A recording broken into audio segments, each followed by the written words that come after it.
कि श्री जनक दुलारी सीता अब देश कि श्री जनक दुलारी सीता ने अब बचपन में कौतुक दिखलाया।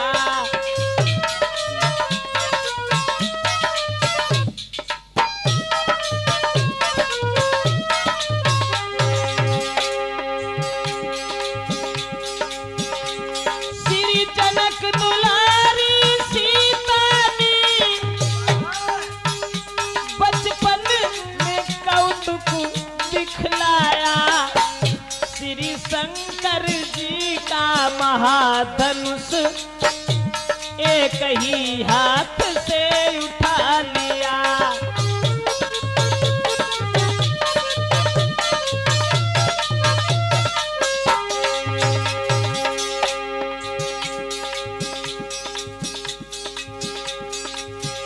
देखा श्री जनक राज ने जब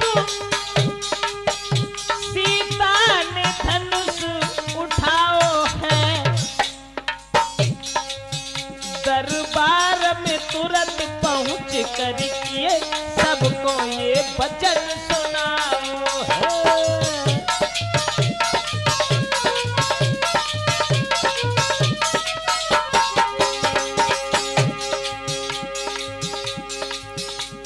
सीता जी ने धनुष उठाया। 5 साल 5 महीना 7 दिन की उम्र थी उस दिन। तो जनक ने एक बात सोची, श्री शंकर जी के धनुबा को जो भी वीर यहाँ तोड़ेगा, मेरी बेटी सीता के संग में वो बहादुर रिश्ता जोड़ेगा।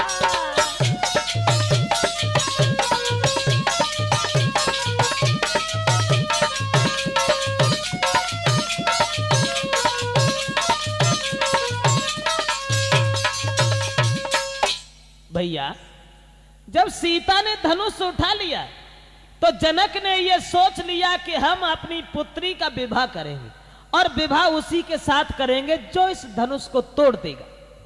यह बात सोचने के बाद में जनक ने स्वयंवर का इंतजाम किया और सीता के स्वयंवर की तैयारियां की। हर जगह पत्र भेजे और पत्र में, खत में, चिट्ठी में एक ही बात सबके लिए लिखी कि जिस महावीर की महाशक्ति और ये धनबा तोड़ गिराएगी, बस उसी वीर को निर्विवाद जानकी विवाही जाएगी।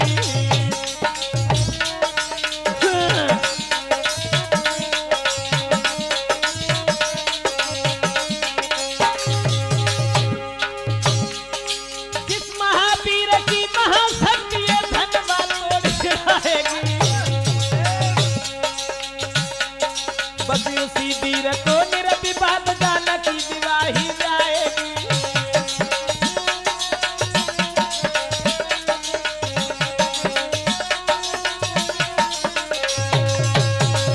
खत लिखा और सबके लिए ये पत्र भेजे और ये कहा कि जो भगवान भोले बाबा के धनुष को तोड़ेगा उसी के साथ में हम अपनी पुत्री सीता का विवाह करें। दोस्तों ये खबर सुनकर के बड़े बड़े बहादुर लोग धनुष को तोड़ने के लिए, सीता जी के साथ रिश्ता जोड़ने के लिए तैयार हो गए और सब बहादुर लोग धनुष को तोड़ने की चाहत में भाग खड़े हुए। अब ऐसा हुआ कि पाते ही खबर स्वयंवर की श्री जनक राज के धाम चले।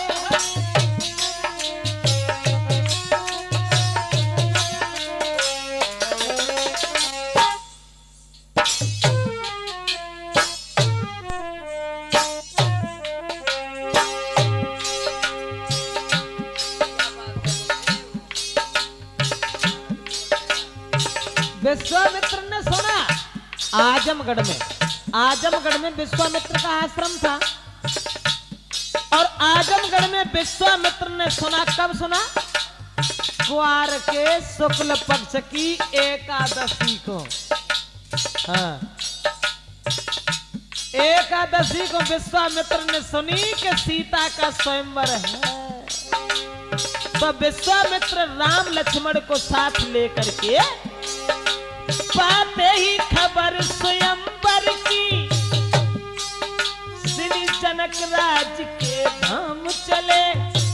क्वार शुक्ला द्वादशी को गुरु के संग में श्री राम चले।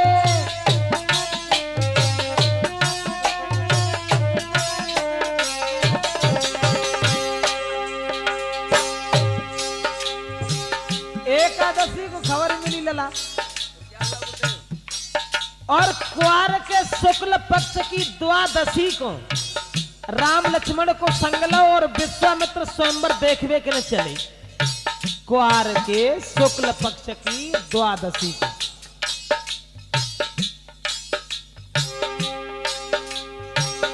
अब बड़े आगे, थोड़ा आगे बढ़ के देखा। क्या देखा? राम ने देखा।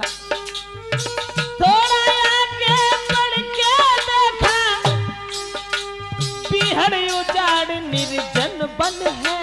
पशु पक्षी नजर न आते हैं, सावन भी जहां भयानक है।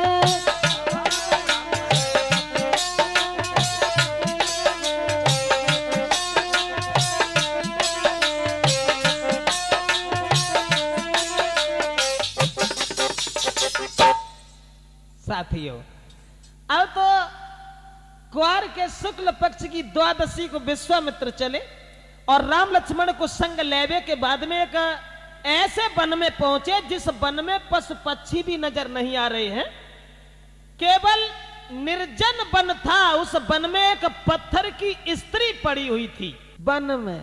तो पूछा, राम ने पूछा, गुरुदेव ये पत्थर की स्त्री ये क्या है, ये क्या देख रहा हूं मैं?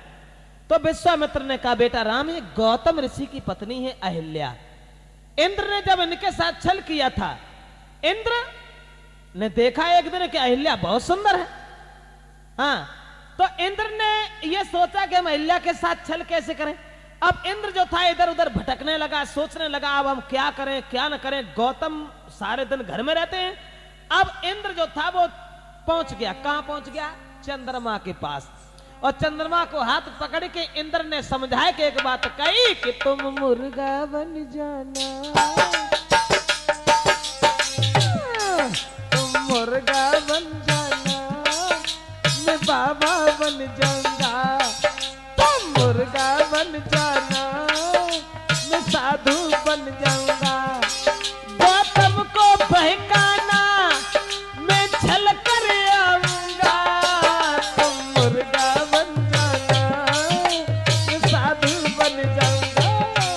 तुम मुर्गा बन जाना।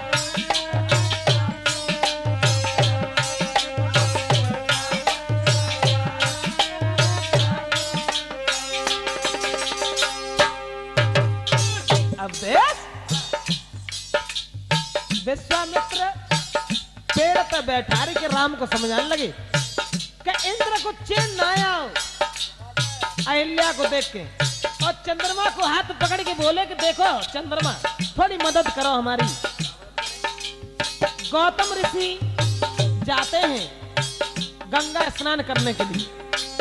तुम रात समय जाना, आवाज लगा देना, मैं घर घुस जाऊंगा, ऋषि को बहका लेना।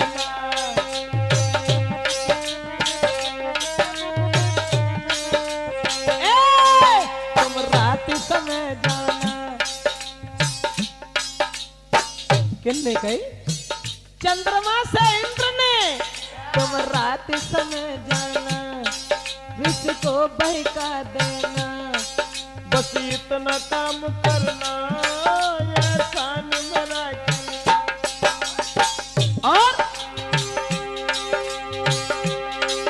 गौतम को बहकाना, मैं घर में घुस जाऊंगा।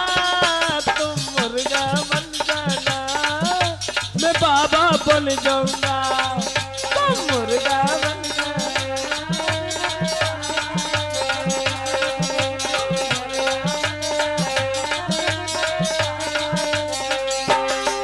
गौतम को बहकाना मैं छल कर आऊंगा, तुम मुर्गा बन जाना, साधु बन जाऊंगा, तुम मुर्गा बन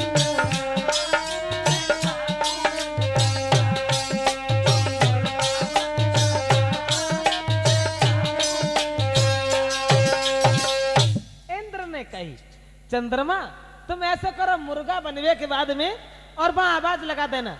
जब आवाज लगा दोगे तो गौतम ऋषि चले जाएंगे, गंगा स्नान करने के लिए घर खाली मिल जाएगा, हम अहिल्या के साथ छल कर देंगे।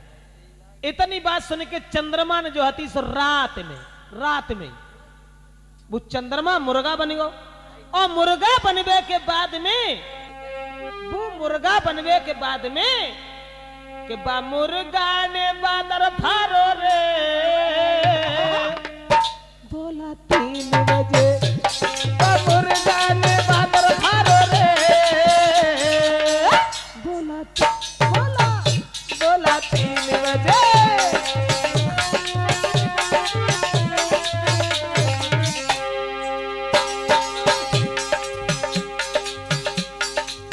को चंद्रमा मुर्गा बन के और वो रात में पहुंचो, गौतम ऋषि सो रहे थे, लेकिन वह चंद्रमा ने मुर्गा ने मादर फारो रे, बोला 3 बजे।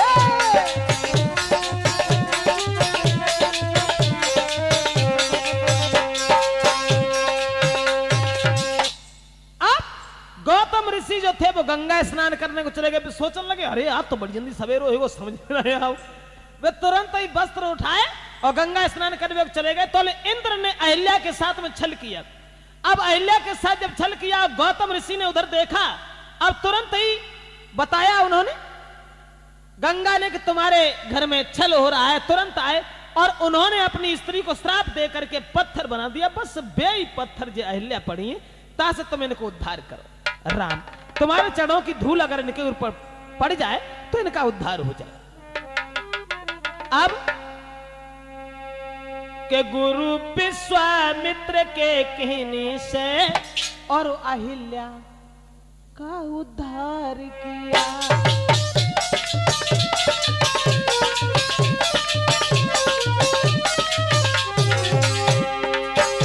गुरु विश्वामित्र के कहने से उन अहिल्या का उद्धार किया। इंद्र के संग जो बेकलंकित थी, उन पापों से उन्हें पार किया।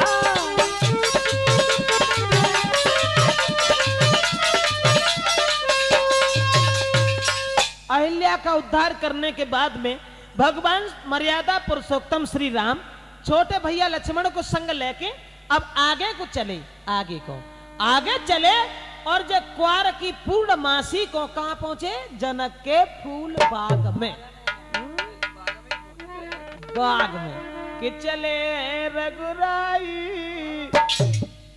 राम चले हैं रघुराई के पहुंचे फूल बाग में जाई चले।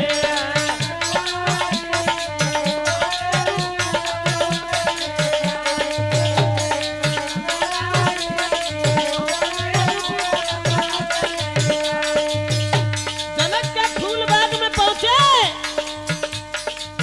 थी क्वार की पूर्णमासी।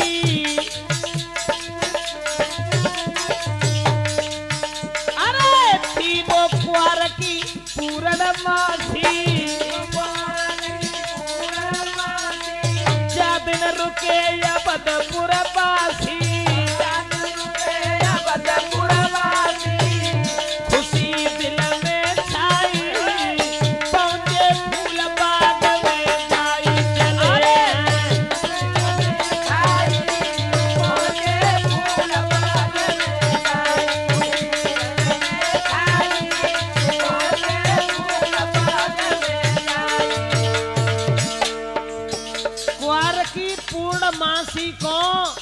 राम और लक्ष्मण पहुंचे जनक के फूल बाग में। अब विश्वामित्र गुरु के ढिंग में बैठे लगन भ्रात के संग में, कहे गुरु समझाई पहुंचे फूल बाग में जाई।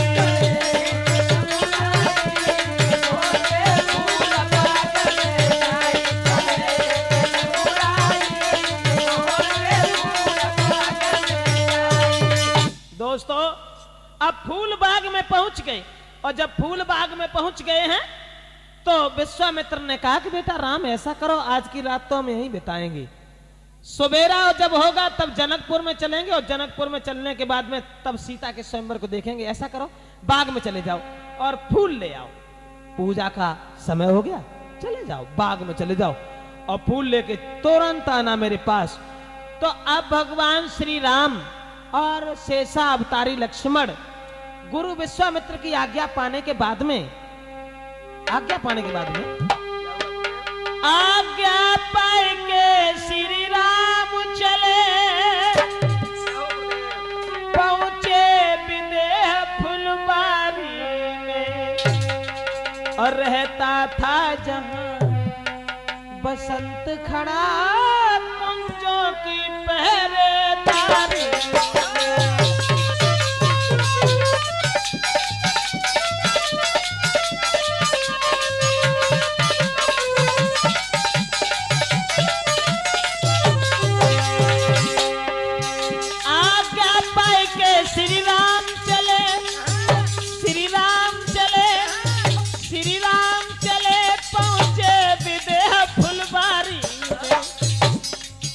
रहता था जहां बसंत खड़ा कुंजों की पहरेदारी।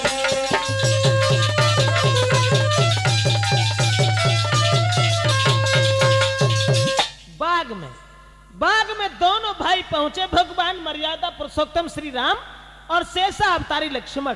जब दोनों भैया वन में पहुंचे तो उस बगीचा में देखते जा रहे हैं कि बड़े सुंदर सुंदर वृक्ष हैं, सुगंधित पुष्प झूल रहे हैं। और बगिया के जब बीच में पहुंचे तब कुछ और देखो लला, तब कहा देखो कि बगिया के बीच में कि चौकोर चारू चौपड़ वाला,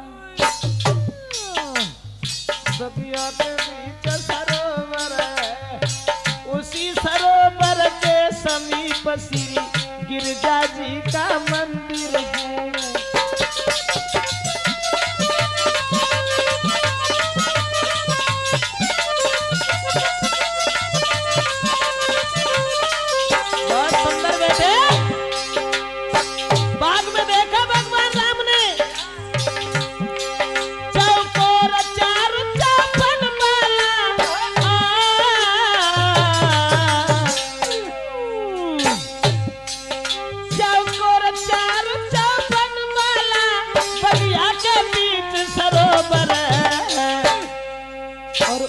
सरोवर के समीप श्री गिरजा जी का मंदिर है।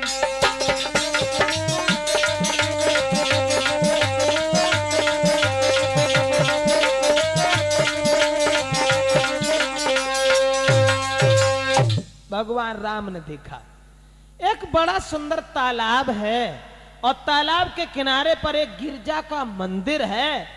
अब उसी मंदिर के पास में दोनों भाई बैठ गए। कौन? भगवान श्री राम और शेषा अवतारी लक्ष्मण। अब दोनों भाई उस मंदिर के पास में बैठ गए, लेकिन उधर सीता जी सहेलियों को संग लेके और 22 दिन और 22 समय पे बाग में पहुंची। अब एक सहेली जो थी सीता जी के पास से बिछड़ी गई। इतले सखियन को संग जानकी, अब देश अरे सखियन को संग जानकी और फूल बाग में आई, और उत बगिया के बीच में बैठे राम लखन।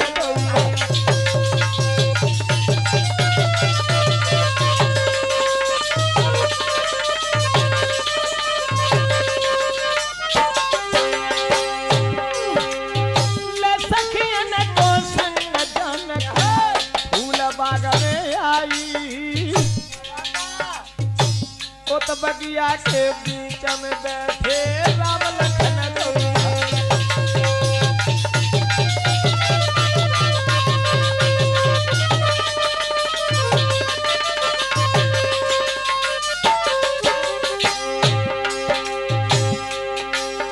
एक चतुर सहेली सीता जी की, एक चतुर सहेली सीता जी की पास राम के आई।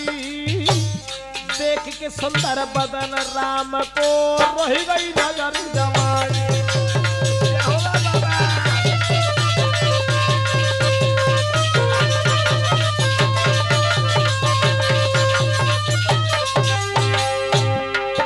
और देख राम को चतुर सहेली लौट भाज के आई।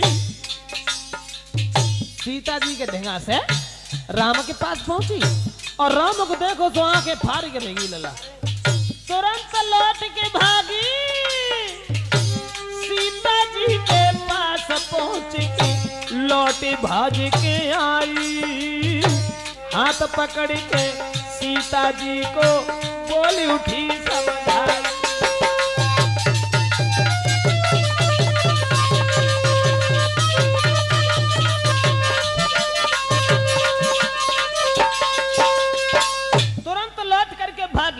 और सीता जी के पास पहुंची।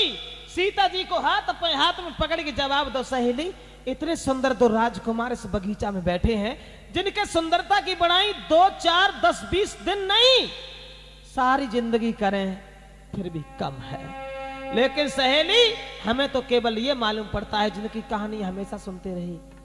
वही भगवान श्री राम के सुना सजनी राम बगिया में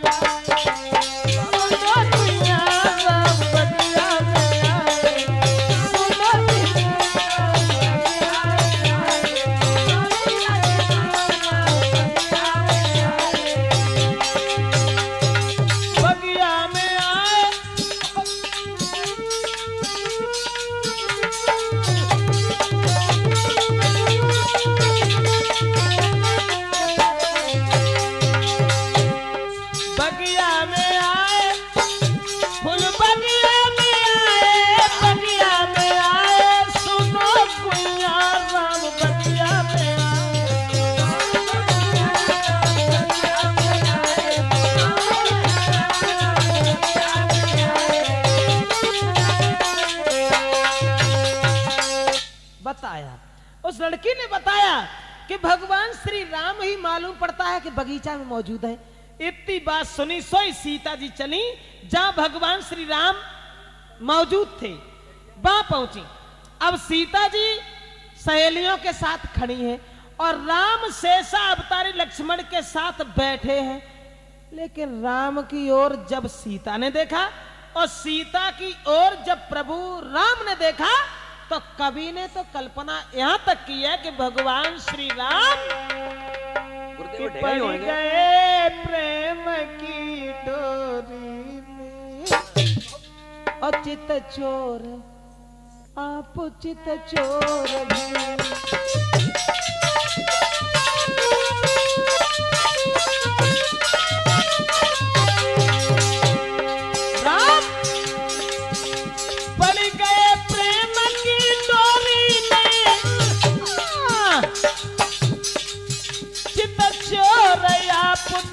चोर भय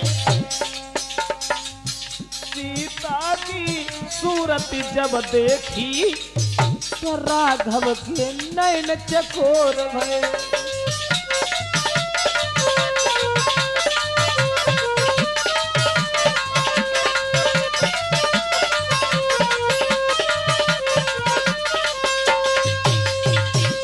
भगवान श्री राम अब चेहरा की ओर निहार करके चकोर बन गए और सीता जी राम की ओर निहार करके चकोर बन गई। अब सहेलियां जो थी वो आपस में विचार करने लगी और बात करने लगी। जरा जरा से बालक है लेकिन धनुष तो इससे नहीं टूटेगा भगवान श्री राम के हाथ से। सीता जी का विवाह अगर इन्हीं के साथ हो जाता तो कितना आनंद आता। लेकिन उधर बताया तुलसीदास ने कि देख राम छबिसिया मात अटकी, मात अटकी।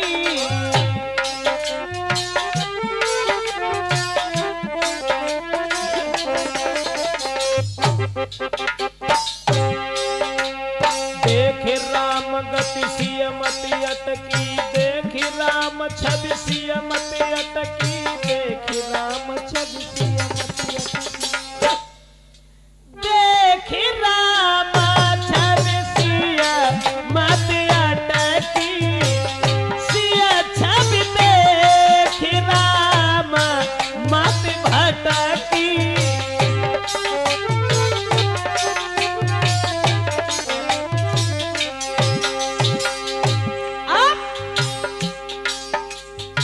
सीता जी को देख करके राम भ्रम में पड़ गए और राम को देख करके सीता जी असमंजस में पड़ गई। ऐसा ही नहीं, ओ भाई पार्वती प्रेम भवानी, गूंग स्वाद गति सकई न बानी।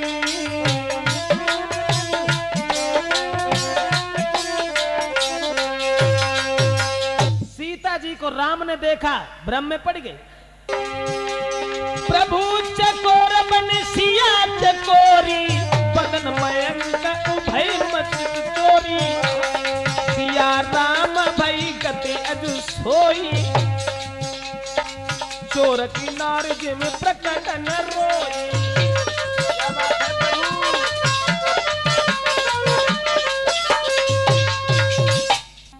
सीता जी मंदिर में पहुंच गई अंदर पूजा करने के लिए, और इधर गुरु विश्वामित्र के पास में भगवान श्री राम और लक्ष्मण लौट करके चले आए।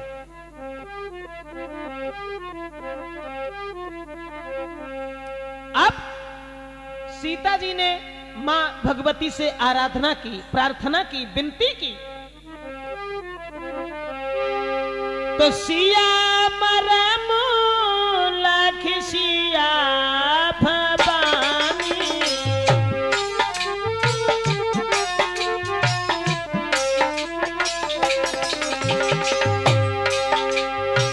सिया मरम लख सखी सयानी, पर बस पुनी मंदिर में आनी।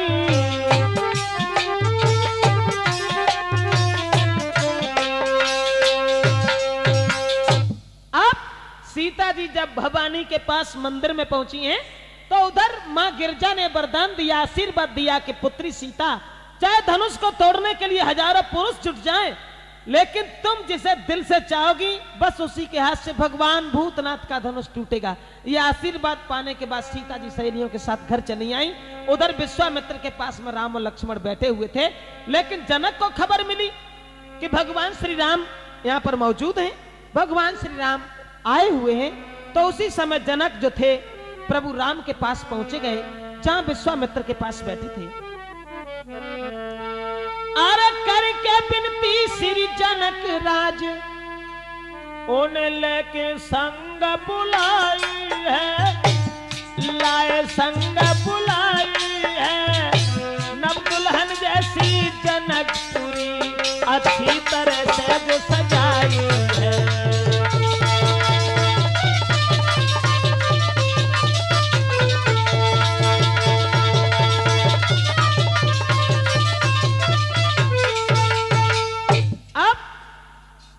जनक जो थे वो राम और लक्ष्मण को लेकर के पहुंचे। जो जनकपुरी एक नव दुल्हन की तरह सजाई गई थी, उस नव दुल्हन की तरह सजाई हुई जनकपुरी में पहुंच गए, जहां बंधन बारी सुशोभित है, केला के खंभ सुशोभित हैं, गलियों में बिछौना पड़े हैं, बड़े सुगंधित इत्र पड़े हुए हैं। ऐसा ही नहीं, लेकिन सीता जी के स्वयंवर में जब पहुंच गए,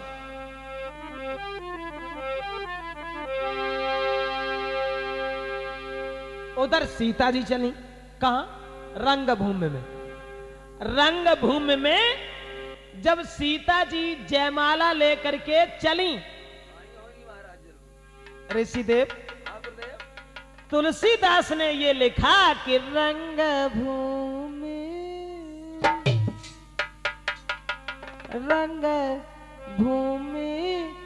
जब सिया पगुधारी, तो मोहे देख सकल नर नारी।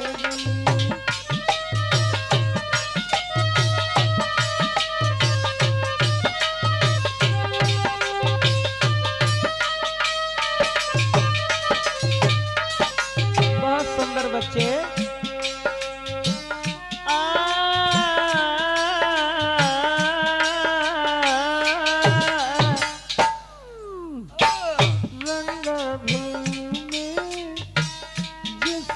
पगुधारी मोहे देख सकल नर नारी।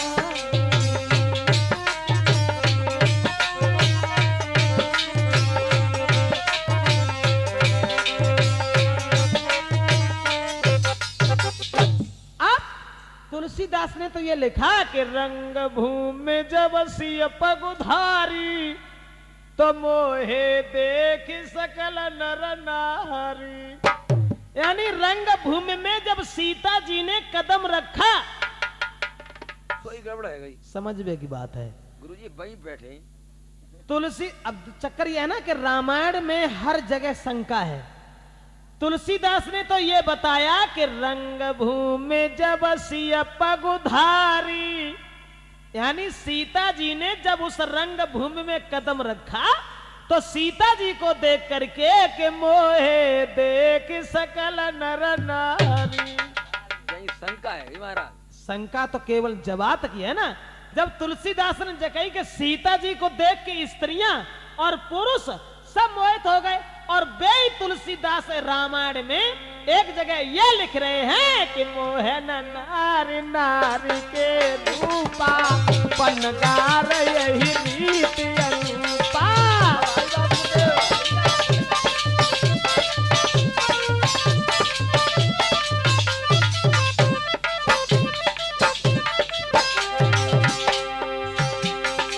मोहे नारी नारी के रूपा, पनगार यही रीति अनुपा।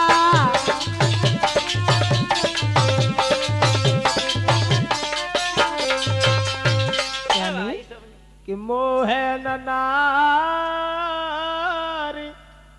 नारी के रूपा, और पन्नगार यही रीति अनुपा। वहीं आ जाइए, तुलसीदास ने ये लिखा कि रंग भूमि जब सिय पगुधारी। पगुधारी, पगुधारी भगवान श्री राम का नाम था। बताया तुलसीदास ने कि जब से नारी अहिल्या तारी, तब से नाम पड़ो पगुधारी। भृगु ने छाती में लात जो मारी, तब से कहते रे पगुधारी। इसलिए सीता जी को देख के नहीं, रंग भूमि जब सिय पगुधारी, मोहे देख सकल नर नारी।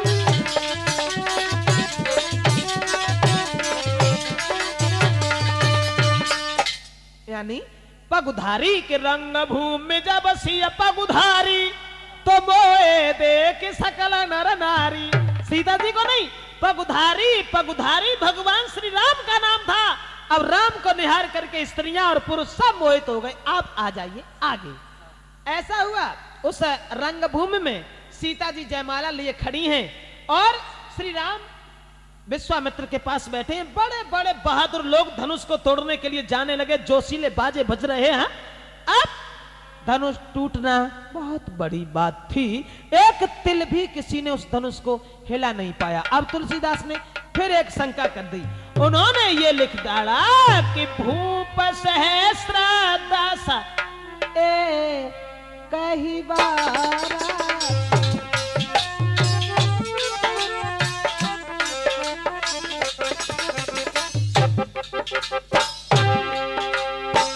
भूप सहस्त्र दस कही बारा, लगे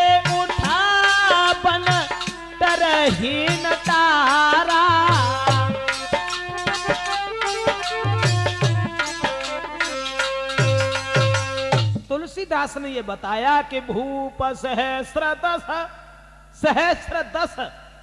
एक सहस्र 1000 का होता है। तुलसीदास ने ये लिखा कि भूप सहस्र 10, एक ही 12 और लगे उठा बन तरही नटारा, यानी 10,000 राजा एक ही बार धनुष से चिपट गए। अब धनुष नहीं हिला। अब असमंजस की बात, एक शंका की बात कि 10,000 राजा धनुष से चिपट गए धनुष को तोड़वे के लिए, लेकिन राजेश 10,000 राजन के 20,000 हाथ तो हो ही गए, फिर वो धनुष कितो लंबो हो जो 20,000 हाथ बन गए। या 10,000 राजा जब धनुष तोड़वे के लिए लग गए और धनुष टूट जातो तो फिर सीता जी किन किन के जयमाला डालती। लेकिन ऐसा नहीं, तुलसीदास ने लिखा, गलत नहीं लिखा कि भूप सहस्र 10 एक ही 12, यानी 10,000 राजा एक ही बार धनुष से चिपट गए। लेकिन भगवान भोले बाबा के धनुष में वो करामात थी, जितने बलवान लग जाते थे उतना ही धनुष लंबा हो जाता था, सबकी ताकत को खींच करके अपने वजन को बढ़ा लेता था। 10,000 राजा लग गए, धनुष नहीं हिला, जोशीले बाजे बजना भी मंद पड़ गए। जनक उठ करके खड़े हो गए और कहने लगे सभा के लोगों, आज समझ गया मैं, आज मैं समझ गया, अब समझ लिया उन पुरखों की,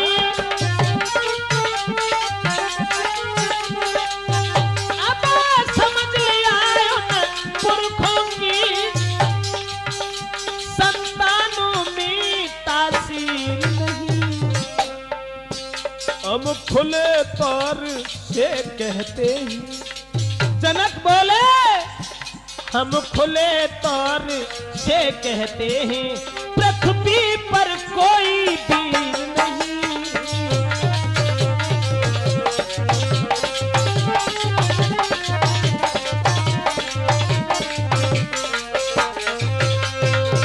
आज पता चल गया। जनक उठ करके खड़े हो गए और कहने लगे सभा के लोगों, आज पता चल गया कि दुनिया में कोई बहादुर नहीं, कोई बहादुर नहीं। अगर मैं ये जानता तो धनुष तोड़ने का संकल्प नहीं करता। समझ गया, समझ गया कि कुंवारी लली नहीं, मैंने बिरथा पेज धनुष की ठानी,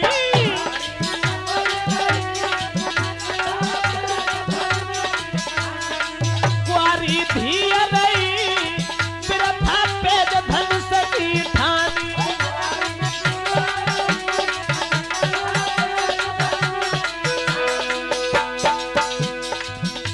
छत्री पे धनुष न टूटो,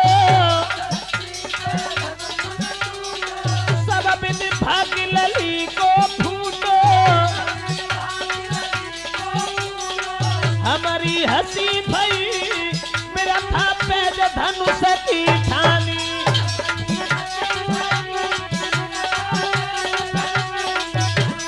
कुंवारी धिया रही मेरा था पेज धनुष की ठानी।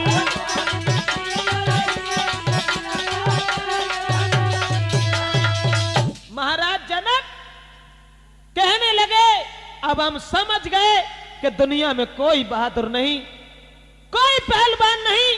अगर बहादुर होता तो धनुष तोड़ देता। इसलिए सभा के लोगों, अरे मुंह की ओर क्या देख रहे हो तुम लोग, मुंह की ओर क्या देख रहे हो कि तजहुआस निज निज घर जाऊ और रचो न विधि पैदेही विवाहू। सीता जी के विवाह की आस को छोड़ करके और सब लोग अपने अपने घर के लिए चले जाओ। आज मैं समझ गया कि दुनिया में कोई बहादुर नहीं। दोस्तों, सबकी नजर नीचे को झुकी हुई थी, लेकिन शेष अवतारी लक्ष्मण से ये बात सहन नहीं हुई और लक्ष्मण उठ के खड़े हो गए। क्या कह रहे हो जनक, क्या कह रहे हो? बोले इतना महाघात कयुन पुरखों की तासीर नहीं। क्या कहा जनक? अरे फिर से बोलो दुनिया में कोई पीर नहीं, क्या कहा जगत।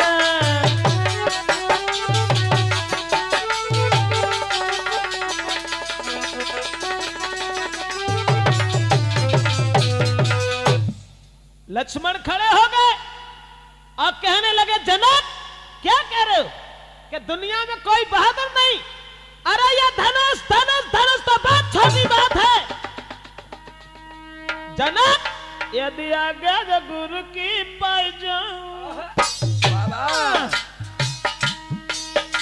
ब्रह्मांड के यबे हिलाई डाले, कहो सूरज चांद को निकल जाए और यम को खाक मिलाई डाले।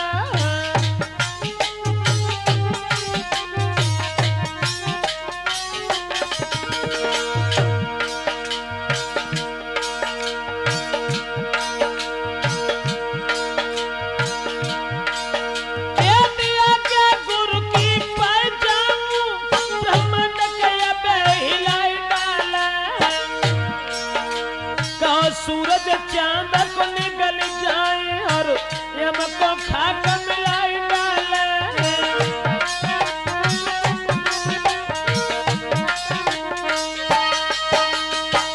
लक्ष्मण खड़े हो गए और कहने लगे, जनक क्या कह रहे हो, धनुष तो बहुत छोटी बात है। अगर गुरु विश्वामित्र का आदेश हमें मिल जाए तो सारे ब्रह्मांड को गेंद की तरह से उछाल दूं।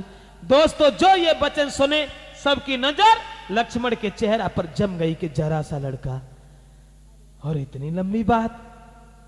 अब यहां पर भी शंका है, क्या लक्ष्मण सीता जी के साथ शादी करना चाहती थी? ऐसा ही कुछ होएगा।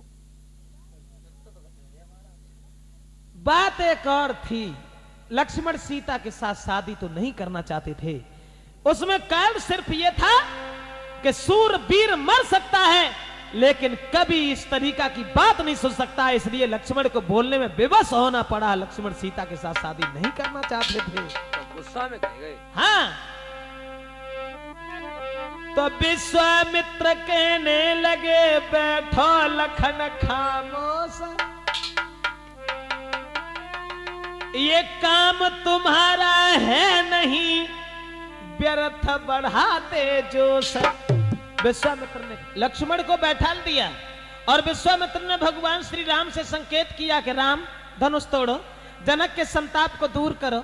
उसी समय राम चले। जब राम की उम्र 14 साल 6 महीना 5 दिन की थी, अब 14.5 साल की उम्र में और भगवान श्री राम धनुष को तोड़वे के लिए चले। अब बड़े बड़े बहादुर लोगों ने देखो तो हंसन लगे कि चिड़िया चली पहाड़ उठाए, देखो देखो ये धनुष उठाई। ऐसे ही हो तो। लेकिन राम की ओर निहार करके सीता जी बड़ी परेशान है, सोच रही है कि इतने बलवानों से धनुष नहीं टूटा तो भला प्रभु राम के हाथ से कैसे धनुष टूट जाएगा। लेकिन राम बढ़त चले गए और एक हाथ से उन्होंने धनुष को उठा लिया। कब? लगत कार्तिक परिवा के दिन। हाँ, और परिवा वाले दिन जब धनुष उठा लिया, लेकिन वो धनुष फिर पता नहीं कब झुका, धनुष या बाजिए कयाई कानूनी।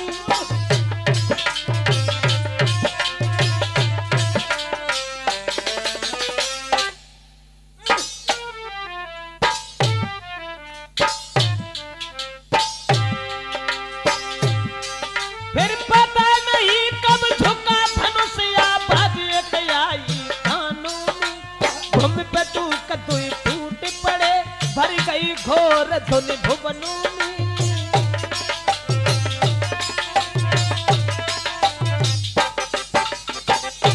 अब लगत कार्तिक परिवा वाले दिन भगवान श्री राम ने धनुष तोड़ दिया और धनुष जैसे टूटो, सब लोग जो थे राम के चेहरा की ओर चकोर बन गए, टकटकी लगा के निहारते रहे। और सीता जी की सहेलियां बोली, चलो अब तो धनुष टूट गया, जयमाला पहनाओ। और सीता जी राम के पास ठाड़ी भई। तब राम की उम्र थी 14.5 साल की और सीता की उम्र थी 6.5 साल की। अब राम की गर्दन तक ना पहुंच पाई, ओचक के रह जाती हैं। तो सीता जी की सहेलियां राम से बोली कि झुकी जाइयो लला रघुवीर, लली मेरी बारी है, झुकी जाइयो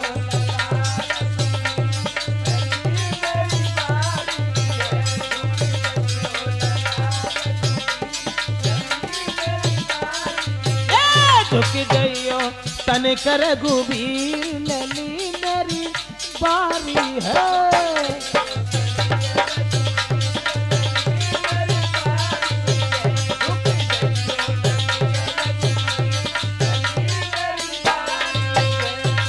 राम ना झुके ठाड़े रहे मन में सोची चलो झुके जा तो कौन सी बड़ी बात है। और झुकवे को तैयार भाई सोई लक्ष्मण ने पीछे से कही कि भैया ससुराल में और सौ भौजाई के सामने पहली बार झुक गए तो पूरी जिंदगी ऐसे ही झुके रहे तो सीधे ठाड़े रहो। अब राम ना झुके तो जनकपुरी की सब सखियन ने लक्ष्मण से विनती करी तुम ही कोई उपाय सोचो। तो लक्ष्मण बोले हाँ हम तो धनुष की तोड़वे के बाद में जयमाला जरूर पहनवाई दी, ऐसी कौन सी बड़ी बात है। अब राम के पैर छुए लक्ष्मण ने झुक करके, और राम ने झुक करके लक्ष्मण के सर पे हाथ रखा। सीता को मौका मिल गया, उन्होंने जयमाला डाल दी और तुरंत सीता जी जो होती सो घर को चली गई। ये एक दूत अयोध्या के लिए भेजो गो, वो कार्तिक की चौथ को अयोध्या में पहुंचो और खबर सुनाई। तो दशरथ बड़े खुश भये और पांचे को बरात सजाई। अब पांचे को बरात लेके चले। अब कार्तिक के महीना के कृष्ण पक्ष की 13 को बरात पहुंची कहां? जनकपुर में। और हुन जाए के लला ऋषि देव बरात भगवान श्री राम की 39 दिन रुकी। 39 दिन बहुत दिन रुकी समझो। अब 39 दिन बरात हुन रही। बाके बाद अगेन के शुक्ल पक्ष की 5 को राम का विवाह हुआ सीता के साथ में। और राम का ही विवाह नहीं, लक्ष्मण का उर्मिला के साथ हुआ, भरत का मांडवी के साथ हुआ, शत्रुघ्न का श्रुतकीर्ति के साथ हुआ। चारों भाइयों का विवाह हुआ और शादी हुए के बाद 35 दिन बरात फिर हुई रही। उतत पूस दशमी को बरात जो हती से लौटवे को तैयार भाई। अब हुए दशमी को बरात लौटवे को तैयार भाई। कार्तिक में गई, उतत पूस दशमी को लौटवे को तैयार भाई। तो नवमी के दिन जब भोजन करवे के लिए बैठारे गए लोग बाग, तो जनकपुरी की लड़कियां बोली चलो आज गारी गाने कल बरात चली जाए। अब वे गारी गान लगी ठाड़ी मई। तो राम ने लक्ष्मण से एक बात कही, देखो लक्ष्मण तुम्हारी एक आदत बहुत गलत है, तुम बीच में बोलने लगा तो ये ससुराल है, जो कोई जैसी कछुका है सुनता रहियो बोलियो ना।